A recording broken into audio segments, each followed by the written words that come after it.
Hi, a very good afternoon, everybody. Today we have the team from The Mindful Life with us. We welcome you all for today's webinar on Mind Your Stress Mindfully, being conducted by Dr. Rajendra Barve, who is a consultant psychiatrist by training and a facilitator, coach, and a trainer by design, who has spent more than 30 years making a difference in his client's life. Dr. Barve has been working with people with distress coaching and counseling them for the last 35 years. He is also an author of several books in Marathi on life skill enhancement. This is part one of the presentation. We shall have the second part of the presentation on 9th of September coming month. Now I'll hand over the presentation to Dr. Barve to take it forward from here. Thank you very much.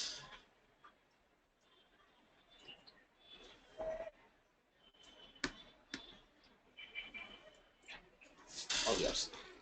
Just the arrow, please. Thank you very much. I'm indeed very happy to be with all of you.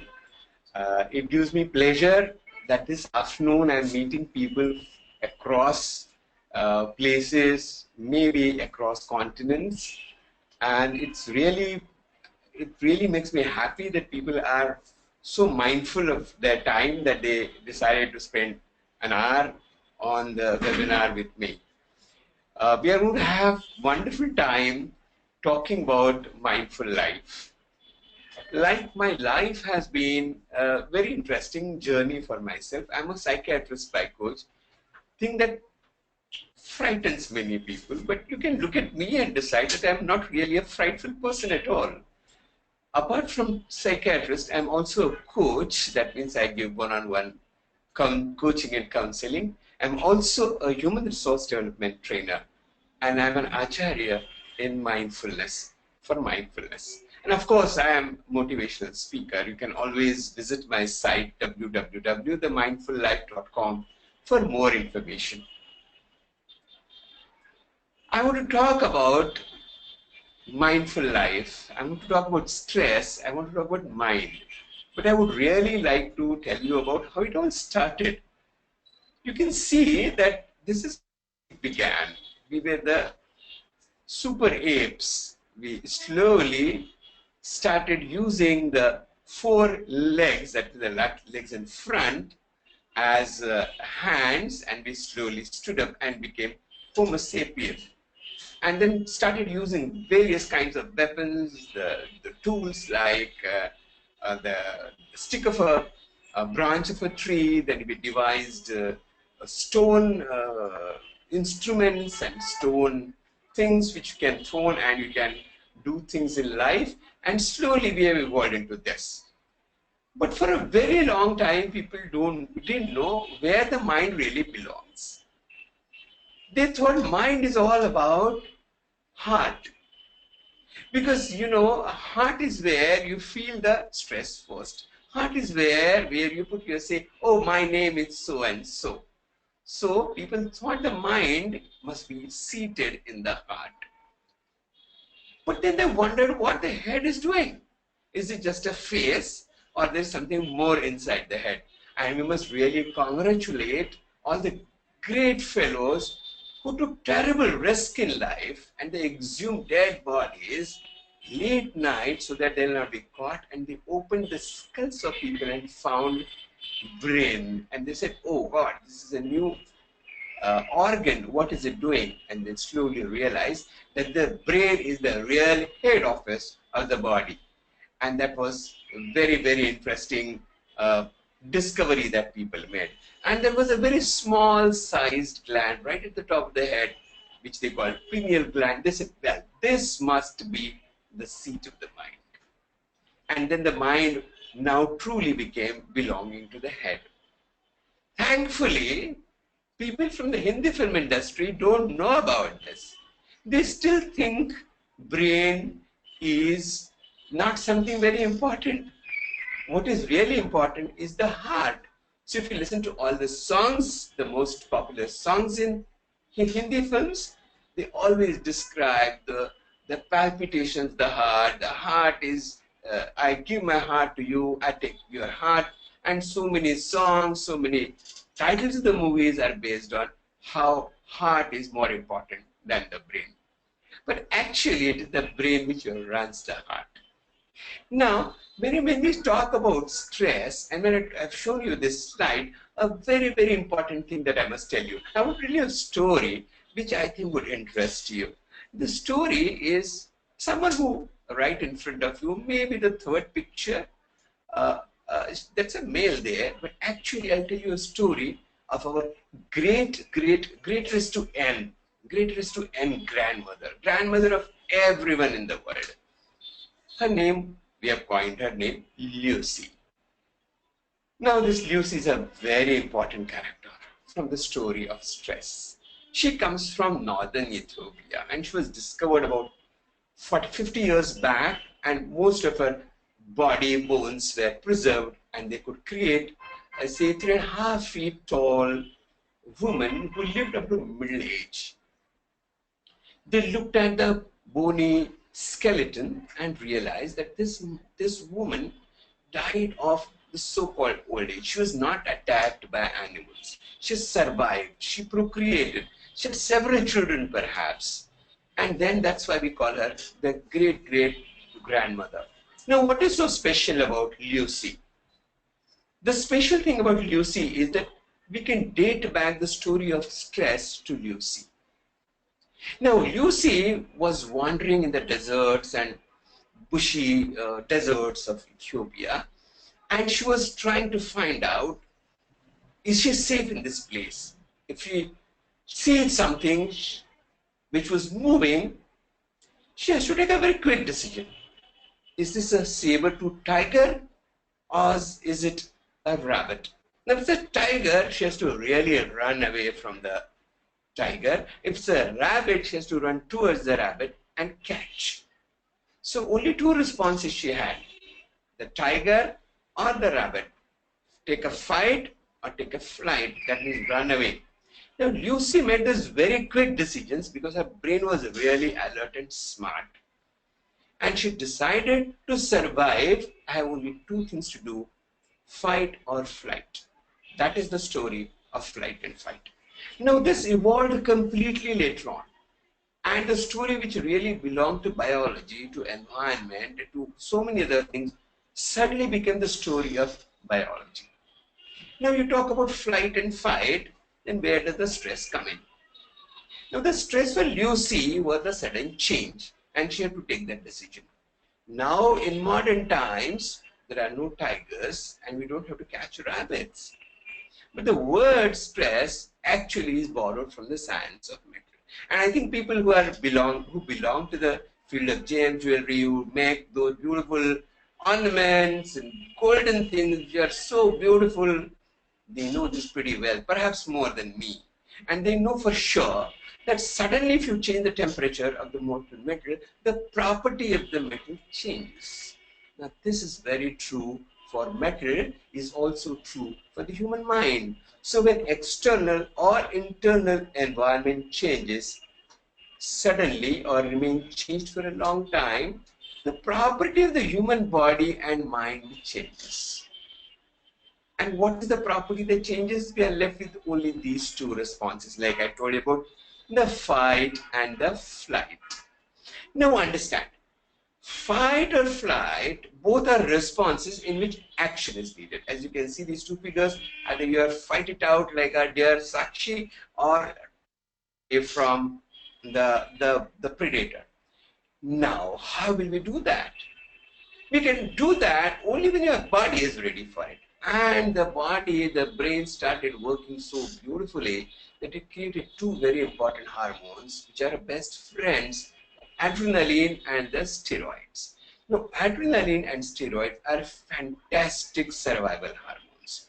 They give us the power. The heart starts beating faster, there is more blood supply to the body, less blood supply to your stomach, less blood supply to different parts of the body which are not doing immediately important functions. And then your body is really geared up for action, and you can either run away or run towards, and the action is possible only when the energy has been generated. Now, this is the basic fight and flight response. Now, my dear friends, this is story of Lucy continued for a long time. You might ask, what it has got to do with me? Don't ask me that question. You must ask this question to the God, the nature, whoever has made us. Because he has not changed the human model. The body of the human, the model of the human body has not been changed. All the cars come out every 6 months, mobile comes out with a new model, but the human body has remained just the same. We still are using fight, flight, adrenaline, and steroid mechanisms to fight the same change. Now, what it has done to the modern times, we are going to see in a few moments. But understand, these two hormones are very important. Don't forget them. They are very important functions in the body. But when overused, something really goes wrong. So what happens, we'll see. When what starts is that when you are just remaining steady, there is hypostress. That means there is no stress at all. Actually, hypostress can be a terrible bother for most people. We'll come back to it a little later. So we start with hypostress. The first response is that you suddenly become alert. And when you become alert, you don't know, but your pupils dilate. They become bigger, so more light will come in. And your heart starts beating. The next second beats faster, with more force to redistribute the blood. And then your body gets ready. And you are at optimum level, which we call eustress. Stress that you can define very well and you can use it. Push more. You can't take a decision to fight or flight like the modern times, and you are in continuous stress. And when you are in continuous stress, it becomes hyper stress. And what happens to your performance? It goes down. So actually expect that if stress remains for a longer time, you will have better ability to cope with it. No, the human psychology says that's not possible.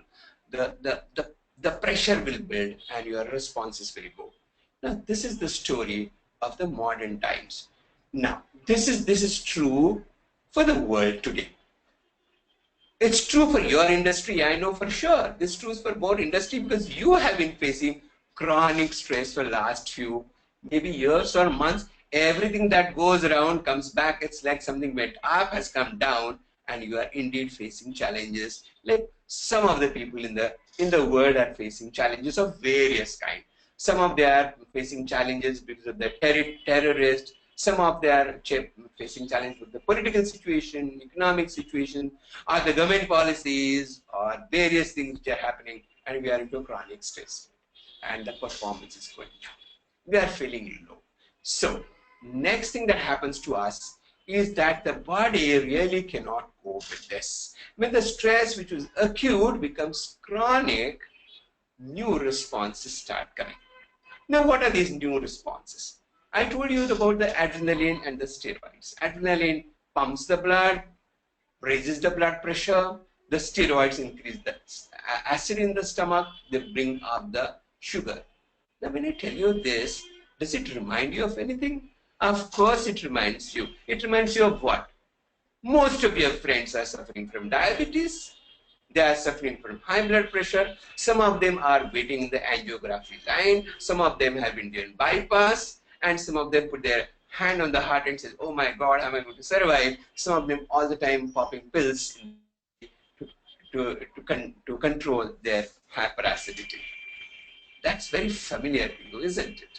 That's all because of the chronic stress. And the best hormones which help you then are actually becoming a big problem for you. And you must know how to handle all this. So you think mind and body are two separate things. You think that I have high blood pressure, I have diabetes, it's something to do with my body, nothing to do with my mind. But we are talking about mind, and we're talking also about the body.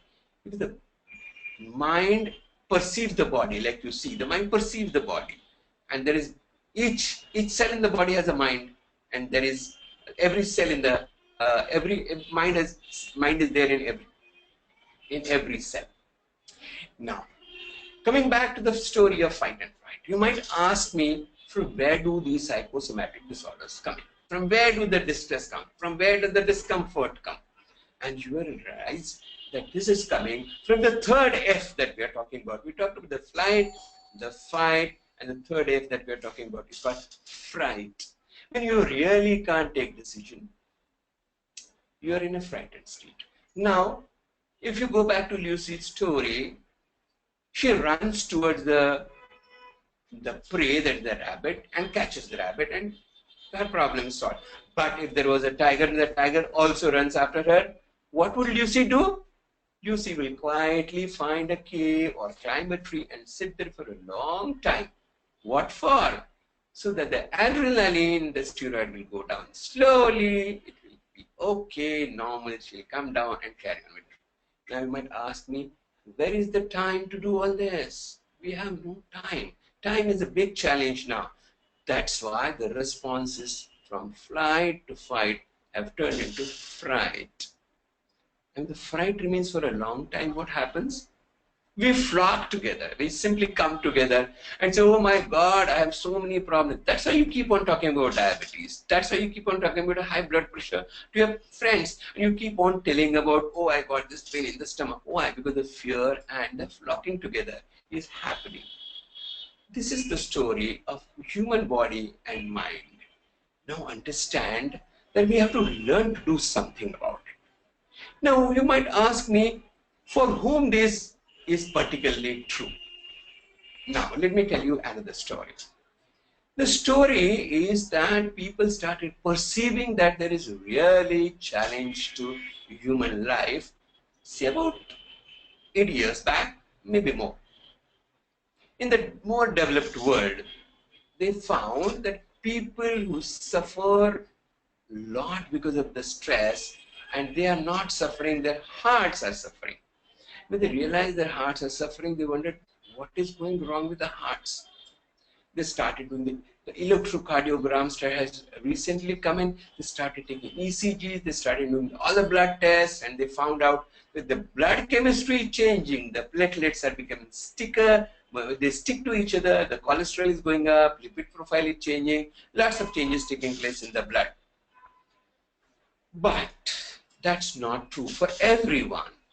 Why is it that some people exposed to stress are not suffering from heart problems? That was a big question then.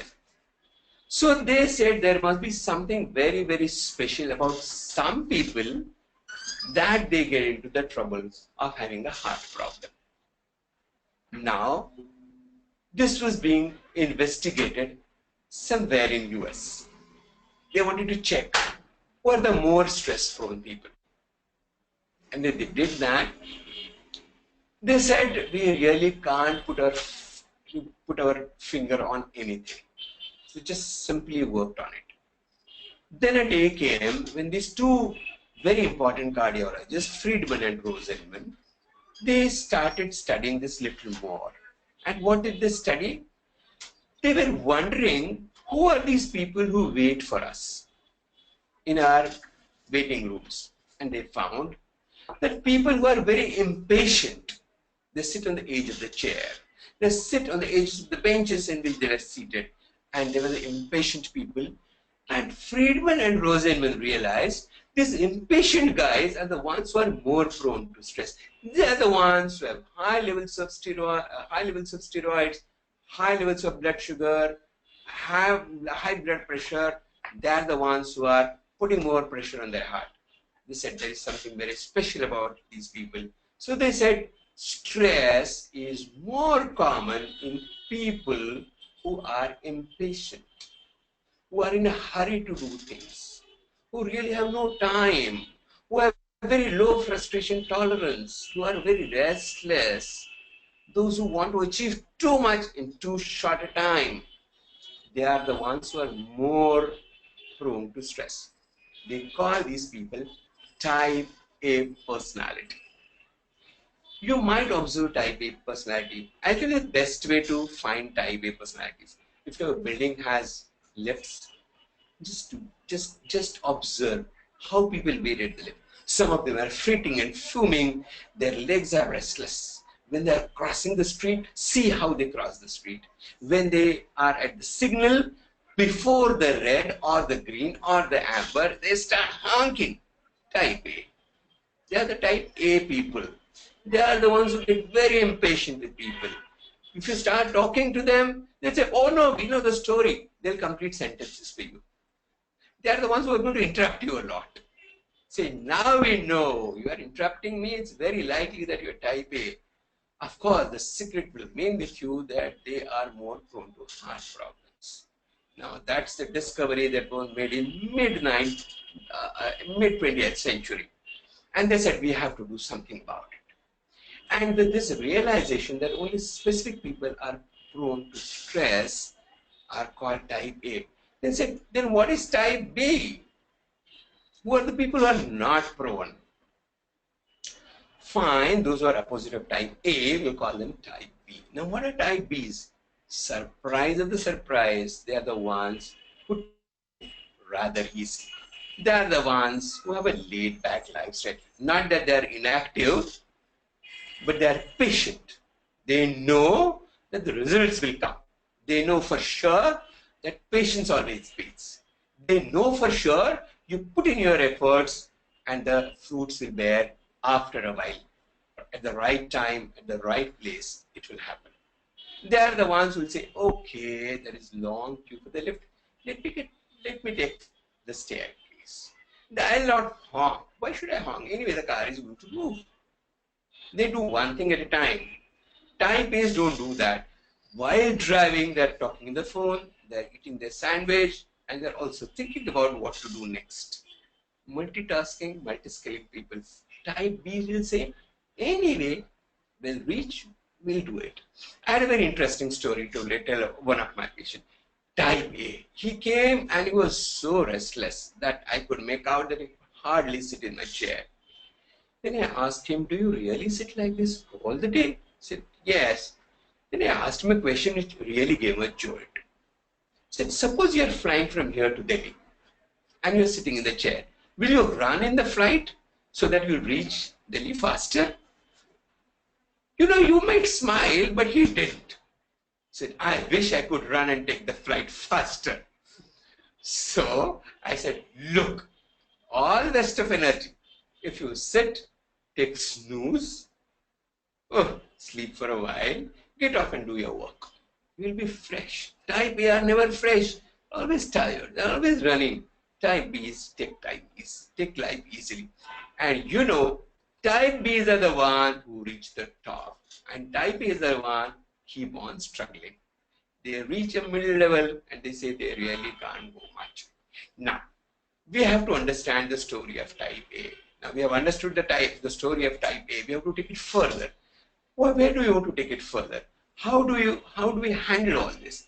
We have to handle all this by understanding what do we do.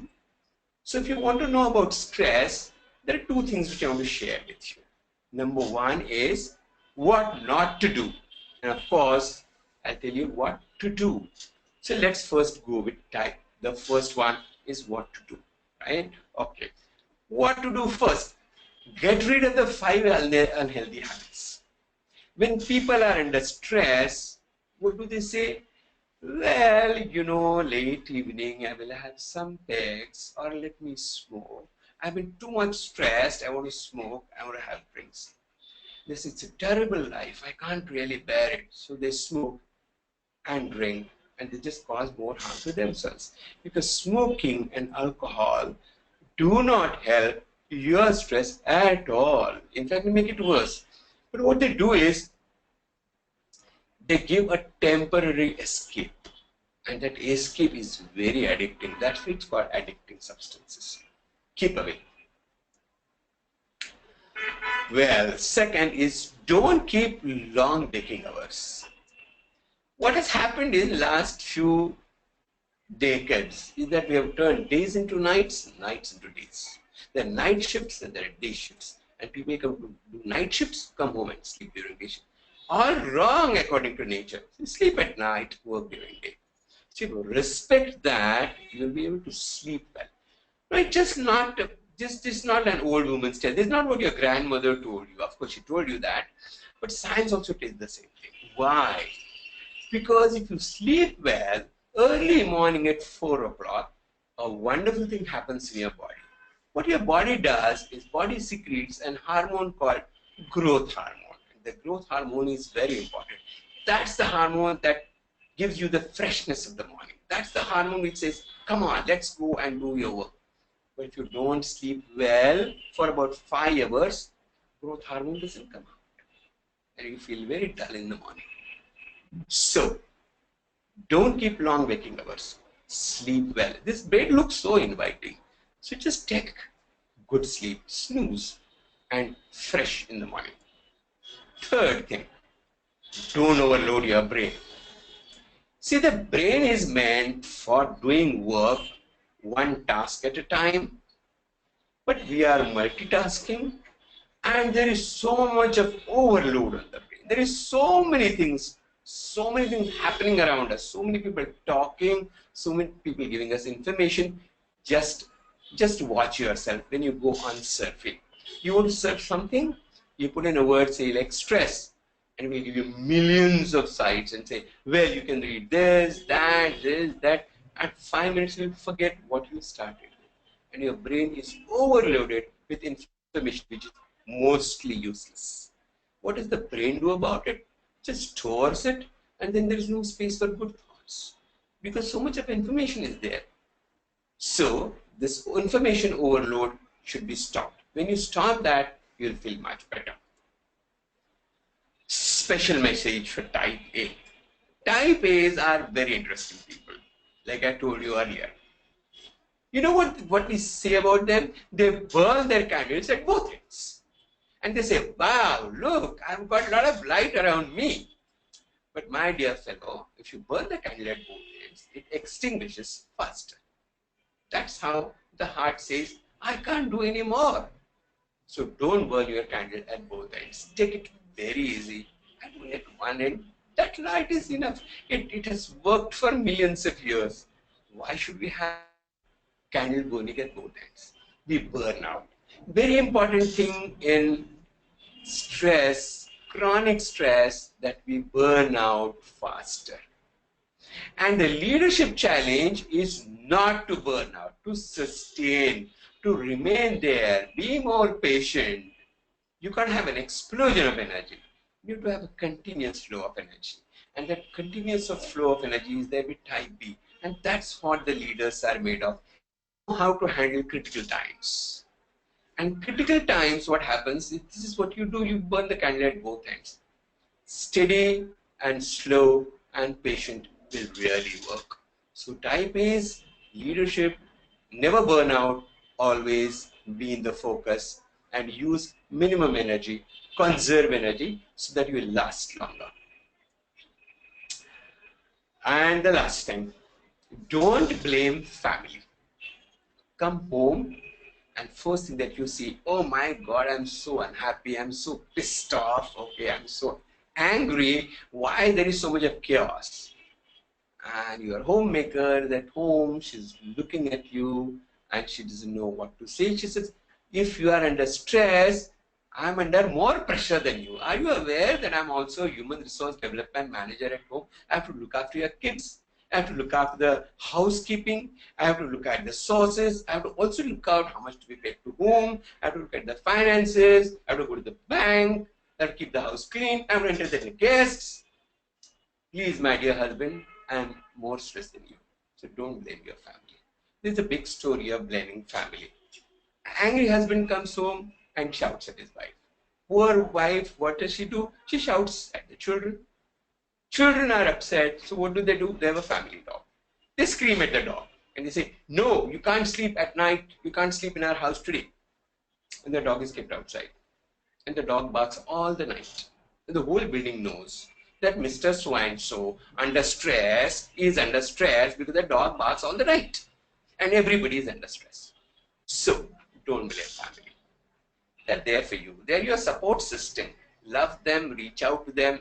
Don't bitch and don't gossip. Share. Say that I had a hard day. It was very difficult to take a decision. I was really in a fix. I really don't know what to do. This is more true for men than women. Because men don't cry. Oh, a big lie. No, it's not true. Everybody is emotional and everybody wants to do the best in the life, but that doesn't happen. When it doesn't happen, you feel very emotional. You feel very overwhelmed. So it's okay if you shed few tears. Now let's talk about how to get over this. It's a beautiful saying which says, tough times don't last, but tough people do last. Now, how do tough people last? Tough people have tough minds. For more information, visit our website, The Mindful Life. Now, what does tough mind means? Tough mind means a trained brain. I told you the story of the heart and the brain. You need to train your heart, but also to train your brain. Now, what is train your brain? Discovery of last 2 decades. Earlier, it was thought that the brain, once developed, will just remain the way it is. Now, there is a new concept called neuroplasticity. That means the brain keeps on growing, keeps on creating new channels, new connections, new neural arcs, and learns more and more. So, trained brain is learning brain. So, tough mind means trained brain. Now, what do we train us for? Number one, I told you about the fear reaction. If I talk to you about fear reaction, and you will say, am I talking about fear reaction or I'm talking about stock market? Oh, the handle fear reaction, you say, stop grabbing and stop clinging. Rings a bell. Yes. I'm not talking about stock. I'm not talking about bear and bull market. No, I'm not talking about that. I'm talking about grabbing something. That means as if it's going to just run away from you. So go and grab as much as possible. Like as much as possible now. Not because you need it, not because that's the right time, only because you have fear. That fear comes from the chronic stress. So don't grab and don't cling. Both are big mistakes. You may be grabbing wrong thing and you may be clinging to wrong thing. Because you have fear, your brain doesn't work properly. The brain has this, I told you about the adrenaline, the steroids. You know, in the fear reaction, the brain is almost swimming in adrenaline and corticosteroids and cannot take right decisions. So you may want to grab and want to cling, but likely that will be grabbing a wrong stick, which will not take you across, which will not really help you. Maybe clinging at a wrong thing, maybe clinging at a wrong relationship, maybe grabbing a wrong relationship. Remember that this is a fear reaction. We have to train our brain to keep the fear reaction away. Second thing, stop the blame game. Own your mistakes. Now, when we say blame game, it's very likely that we blame a system, which is a faceless system. And it's very difficult to handle a faceless enemy. So understand where the real problem lies. It's likely that you may have your own mistakes. Own your mistakes. When you say, really, it was my mistake, own your mistakes, say sorry, and go ahead. And then own your mistakes and work with your own talent and skills. You cannot borrow anybody's talent and skill. You can pay for it, but cannot own it. Use your own talent and skill because that's the best thing that you've got. These are your strengths. And mistakes indicate your weaknesses. Own your weaknesses, only then you will be able to overcome them. So, brain can be trained to own mistakes. Brain can be trained to discover talent. Brain can be trained to develop skills. Skills of developing oneself. What these skills are, I'm going to tell you a moment later. Third thing, very, very important. Train your brain to switch off. Oh no, that's what you hear when people talk about electricity switches should be switched off when you leave the room. And the air condition should be switched off. Fans should be switched off. Very true. That's true for human brain too. It's like when you close your computer, close your laptop, close your files. What are you doing? You're closing them and you also learn how to switch off not a file, not a computer, but your own brain. Difficult? No. Training is required to switch off. So train your brain to switch off. When you close it, you're out of it. Like I'm a doctor. Many times when I finish my work, I get up from my chair, put my stethoscope, put my apron or coat or my jacket, I remove my tie, and I say, well, all the stress that came all through the day belonged to this chair, not me. I'm going out. I'm leaving everything this on the chair. Now this is not mine. I'm switching off. Let the chair handle it. So it's a position, it's a role. The stress is because of the role. You get out of the role and you have switched off. When you go home, there's no more. And when you come to the office, switch off the home tension. When you go home, switch off the office tension. But learn to switch off. And you will say, hi, I know, but I really can't do it. You can't do it because you are not trained to do it. Simple. We can't do many things because we are not trained. Will you say that I can't drive? I want to drive, but I can't drive. The first thing people will say, of course you can't drive, but you'll have to go to the driving school. What do? Teach. They teach you to, they train you to drive. They train you to swim. They train you to eat with hands and later on with forks and knives. So we must learn to switch off our brain so that we will be able to focus. Fourth thing. This is very, very important. I don't know whether you are a believer in God or you are not a believer in a God. Because I have a different name for God. And I spell God not as G-O-D. I spell God as H-O-P-E. Oh, very important. Very, very significant. Because those who have hope in their heart, they always look to the future with positive point of view. Those who have no hope in the heart, they can't look into the future and say, feel good about it. Remember, God, Indian gods have 1,000 names. So one of the names which is not there in scriptures is called hope. So God has another name called hope. So if you believe in God, believe in hope. And this hope is very important. And to that also you need to train your brain. Because hope is something which comes and goes off. You see hopeful only for a while, then it passes off. So just learn to train your brain to be hopeful.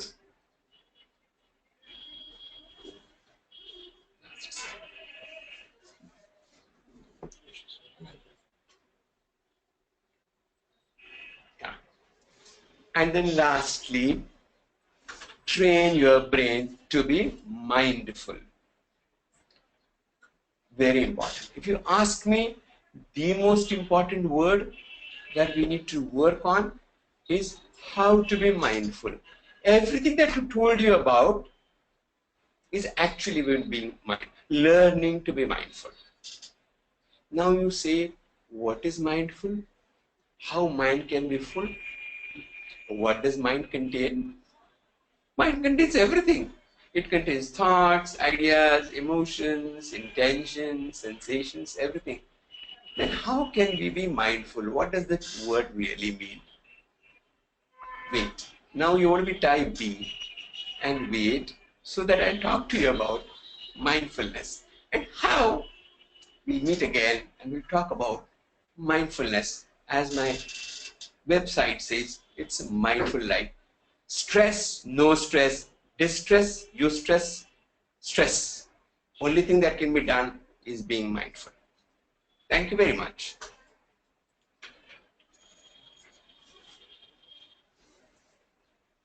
We have few questions. Okay.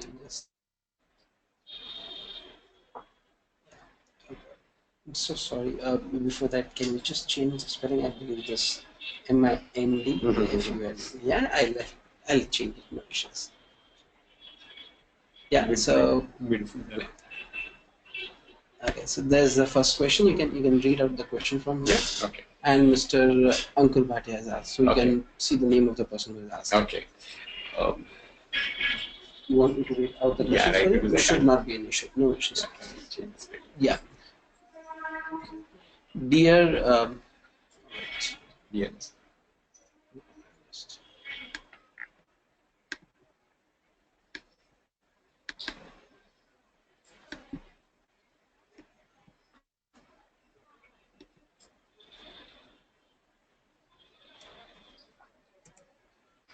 Yeah. Yeah. Read this change. Have it on screen. Yeah. Dear Mr. Barve, I am in the diamond industry. As you might know, this industry is a very stressful one. how do you suggest I do my business while staying relaxed when everyone else creates stress around me? I entirely agree with you, Mr. Ankur, and this is true for many people. The question is how to remain relaxed. Actually, if you hear the whole story that I told you about, is that it's a time to take a call and learn more about type B. Now, what is type B? As I've told you, number one, always remember that these things are going to pass. They are here for a while. As everything passes, this is too going to pass. We have to be more patient with ourselves. This is the time that you want to be more mindful so that you will not get into wrong things. Very important, exercise and be mindful. Yoga is going to be very useful. Now you had all the time, all the years you have been working and focusing on your actual work. Now nature or the circumstances have given you time to become mindful of your own body and mind. Use this time very effectively. Create a schedule which you can follow very well. That means have a very structured day. Have a day in which there are things happen at the right time. Spend at least 1 hour walking or jogging in the morning as well as in the evening. About 50 minutes of walk in the morning and 20 minutes of walk in the evening is very important. About 15 minutes of pranayam is very important in the morning, and 15 minutes of pranayam is very important in the morning. And whenever you have time, just close your eyes and just remain focused on your breath. And you will see whatever that was happening, whatever the negative negative feeling that you had in your mind are going to slowly pass. Next. The next one is by Yogna Desai, which says, how do you calm yourself down after a hard day of work? Okay, that's a good question. I don't know what Miss Yagna Desai is doing. Whatever she might be doing, she may be a homemaker, she may be working, but she's putting in a hard day. So when you go home after doing hard day, first thing that you're going to say to yourself, it was a hard day and I'm working very hard and I'm enjoying my work. Most of the times after the hard day work, you say, oh my God, how much hard work I have to do and I'm doing it all for my family, blah, blah, blah. So just say, I did my work and I enjoyed doing my work. First thing that you have to say that I'm enjoying my work, because work is great and that is putting a lot of efforts and I'm enjoying that. After going home, at least spare 15 to 20 minutes just by yourself. Very important. You require time to switch off. How do you get time to switch off? Space. Create space where you are by yourself. Take it very easy. Maybe take a wonderful shower. Just sit down or just lie down, focus in your breath and do wonderful shavasana, and you will see that all the distressed hormone that I talked to you about today, the adrenaline and the steroid, will slowly pass out of your system and you will feel refreshed. Great. The next question is again by Mr. Bhatia, which is, what will you be talking about during your next webinar? Oh, so he's Mr. Ankur Bhatia, I have given you a message. Learn to be type B. Be patient. We are going to meet very soon. I'm as eager as you are to talk to you. What we are going to do in the next webinar is I'm going to make a little trailer for you. Okay, we're going to talk about mindfulness. I'm going to tell you what mindfulness is, how mindfulness is wonderful, how mindfulness actually helps your body and actually helps your brain, and how mindfulness is a trainable activity. How you can be mindful when you are writing, talking, eating, sleeping, having fun. How do you do that? We are going to work on it. Perhaps if time permits and if you do it on your own, we'll be able to give you even a lesson of mindfulness during the webinar. Okay. Yeah. The next one is by Mr. Darshan Shah. Okay. How do I train myself in such a way by just telling myself what I think? Okay.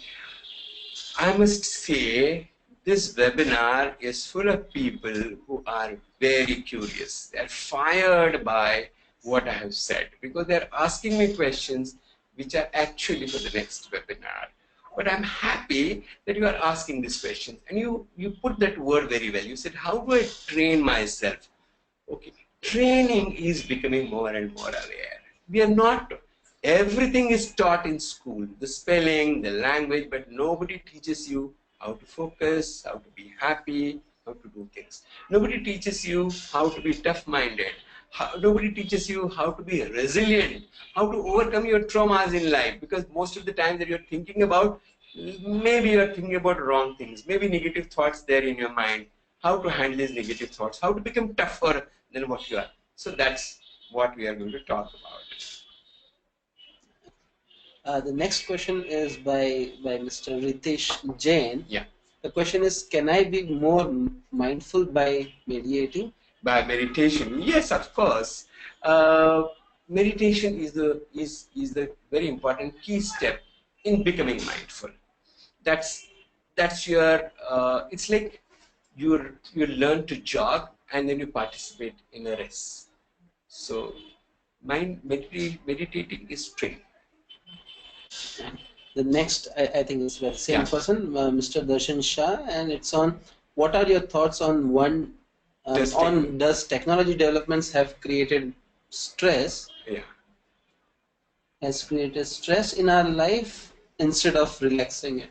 Oh yeah, of course. You know, this is big thing. People were talking about Pokemon Go, and they were funny. They said we have to walk for Pokemon. Oh, this technology is great, but technology is also is a double-edged weapon. You know, you can use it the way it can be best. It can be wonderful thing for military, for surgeons, for doctors, but just to make monkeys out of us is not a good thing. So just understand the technology is here to help you, but it does cause stress. If your laptop is not working, that's the biggest stress. So get things in order. So technology is, understand technology is your servant. It's not your master. You are the master. If you remember that, stress goes away. Very true. Very Yeah. true. The next one is by Mr. Prashant. How do you deal with office politics and pressure from bosses? Yeah, that is a. I hope you're Mr. Prashant. Yeah, Miss Manoj. Yeah, Okay. Mr. Manoj. Miss Manoj is his boss. I hope your boss is listening. Anyway, idea is that how to how to deal with office politics. See, there are two ways you can do it. When you enter a game, play to win, or don't play at all. If you learn not to play at all, it's office politics is sometimes like our TV serials. Every day there is a new story, and you know everyone what one character is going to say, what the other character, what the Sasuma is going to say, and how the the ladki is going to say, the new girl is going to say, or how the boy is going to say, how the girl. Everybody knows everything, but still we go on watching it. So if you see office politics as an entertainment, wow, it's free entertainment. You don't have to switch on the TV also. Then it takes off all the pressure, and then bosses become predictable. So learn that bosses have also their own problems. Perhaps they are just placing it on you. Maybe they are unhappy. Maybe they have acidity. Maybe they have heart problems. Maybe ask them to attend the webinar next time. Okay. If the next one is by Mr. Jain, if I enjoy work, but if 1 or 2 days are very trawling on the mind, how do I overcome that? Enjoy work, yeah, okay. Maybe, Mr. Ritesh, it's likely that you're overdoing it. It's likely that you're toiling too much. Your word toiling is also indicate that you're working 14 hours a day. So don't overdo that. Take it easy. Many times when people do overwork, it's like only to escape from something. So we are escaping. So work hard, but take it easy so that this is the story of burning out. You are burning out in 2 days, and third day you have no energy. So use it very carefully. I'll tell you how. Observe very well. See how children do it. When they feel they worked hard, they sleep and they wake up fresh. They know when to stop.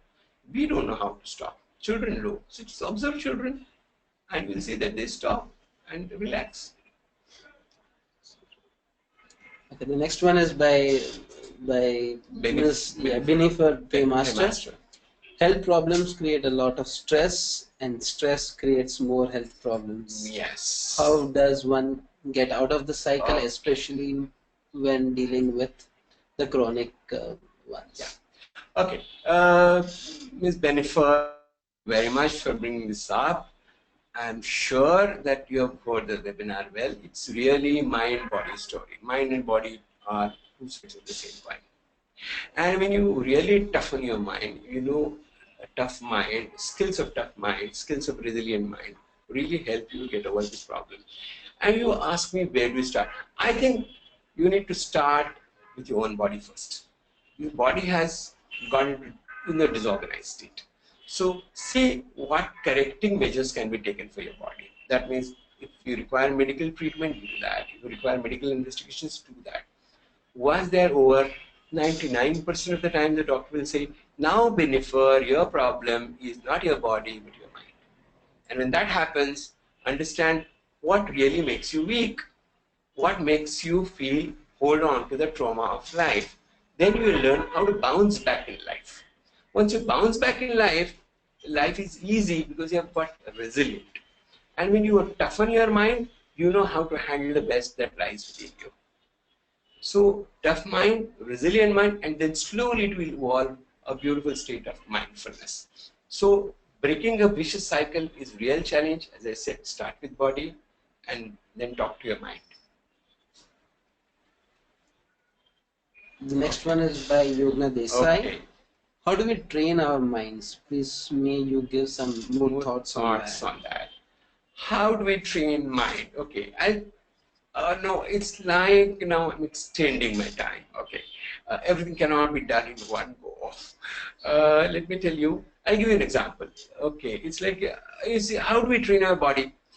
Regularly go for jog, go for swimming, go do aerobics, go Zumba dance. Okay.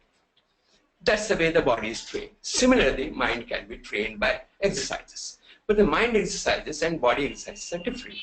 Mind exercises are more introspective, where they ask you to look into your own mind, identify things in what state of mind you are. They make you more aware, and they teach you how to remain aware. So this is how the mind exercises take place. Then you have give some, there's a thoughts on how to train your mind.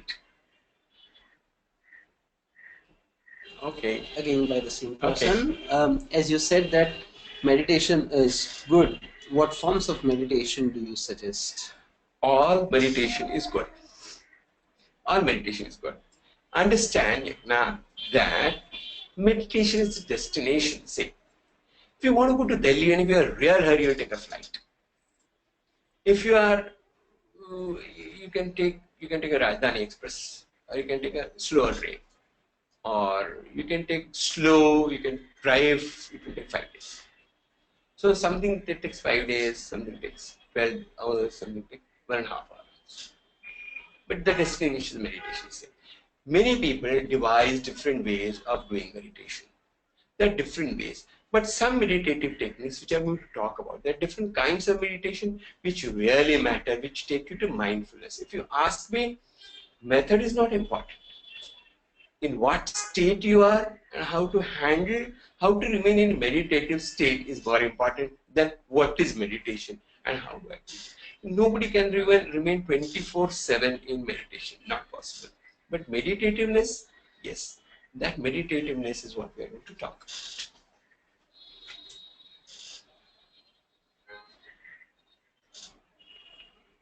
Yes, I suggest that ultimately what we are driving at is the mindful life. In mindful life, we use meditation as a technique to create mindful life. What is mindful life after all? Being able to remain focused yet energetic, peaceful yet energetic. So you have calmness, peace, still energy. You are tranquil, yet you are very alert. So this is very interesting combination of two opposites, that you are tranquil yet you are very alert.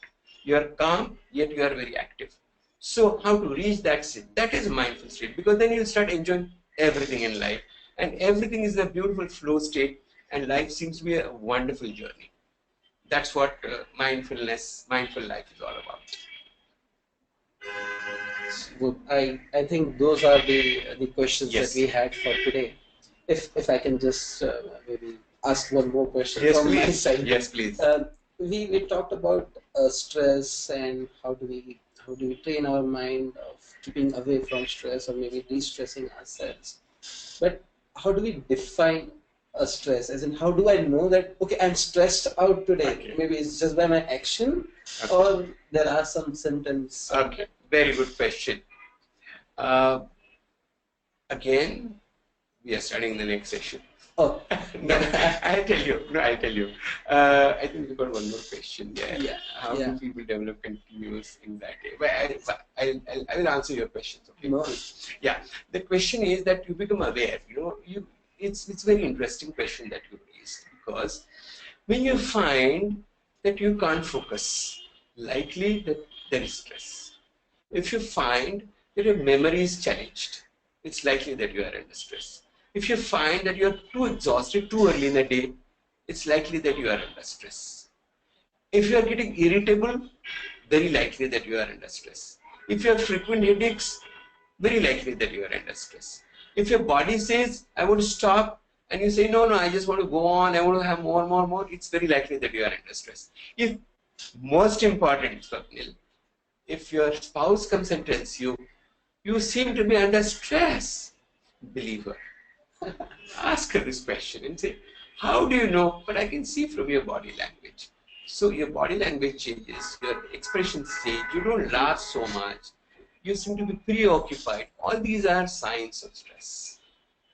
Okay, the last question, why do people develop continued anxiety? Okay, Darshan Shah. Okay, we develop a continuous anxiety because we are preoccupied with some thought which is making us anxious. So either it is anxiety is about the past, and the past has already invaded your present. That means you are feeling bad that few bad things happen in your life. That is making you anxious. And you are also worried what might go wrong in future. So when people have continuously anxiety, they have two things. Their mind is always in the past or in the future. They are never in the present moment. That is the reason that you have continuous anxiety. And then after a few years, you'll say, okay, I was so anxious 5 years back and now I'm anxious today. Next 5 years also I'll be anxious. So past, present, future, you have continuously in anxiety state because you have constantly worried about the past, worrying about the future. We'll talk about it when we meet again. Thank you so much, Doctor, for having this beautiful presentation for us today.